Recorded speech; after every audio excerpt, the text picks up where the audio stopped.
మన ఫ్యామిలీ అందరికీ హాయ్ అండి. మార్నింగ్ నుంచి ఇక్కడ మాకైతే ఫుల్గా వర్షం పడుతుంది. మీకైతే పడుతుందా? కామెంట్ అయితే తప్పకుండా పెట్టండి. ఇంక ఈరోజు అయితే నేను డిఫరెంట్గాని ఇడ్లీ దోశ అలా కాకుండా ఇంకా రాత్రి నేను పెసలు అయితే నానబెట్టుకున్నానండి. పెసరట్లు వేసుకోవడానికి ఈరోజు సింపుల్గా నేను పెసరట్లు అయితే వేశాను. దీనిలోకి కంపల్సరీగా ఆనియన్స్ వేసుకుంటే బాగుంటుంది. పచ్చిమిర్చి అల్లం కూడా పైన వేసుకుంటే బాగుంటుందండి. కాకపోతే నేను పెసలు మిక్సీ చేసేటప్పుడే జీలకర్ర ఇంకా అల్లం, ఇంకా ఎండుమిర్చి మొత్తం అన్నీ నేను మిక్సీ చేసుకున్నాను అనమాట. అందుకని ఓన్లీ పెసరట్టు మీద అయితే నేను ఓన్లీ ఆనియన్ ఒకటే వేసానండి.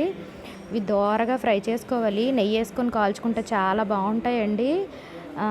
ఇంకా ఒక్కొక్కటి వేస్తూ ఉంటే ఒక్కొక్కటి తింటూ ఉంటే ఇలా వర్షం పడేటప్పుడు వేడివేడిగా తింటే ఎన్ని తిన్నామో మనకే తెలియదు కదా. మరి నేనైతే కూర్చొని తినేటప్పుడు అయితే ఒకటి ఒకటి వేసి అయితే ఇస్తానండి మా ఆయన గారికి. ఇంకా అలాగైతేనే తనైతే ఇష్టంగా తింటారనమాట. ఇంతకీ పెసరట్టు చేసేటప్పుడు నేను కాంబినేషన్గా నేను కంపల్సరీగా కొబ్బరి చట్నీ అయితే ప్రిపేర్ చేస్తానండి. కొబ్బరి, ఇంకా పుట్నాల పప్పు, పచ్చిమిర్చి, ఇందులో కొంచెం వెల్లుల్లి వేసి సూపర్గా వచ్చాయి. మీరు కూడా ఎప్పుడైనా ఇలా ట్రై చేశారా? ట్రై చేస్తే నాకు కామెంట్ తప్పకుండా చేయండి. ఈ వీడియో నచ్చితే ఒక లైక్ అయితే ఇవ్వండి. బాయ్.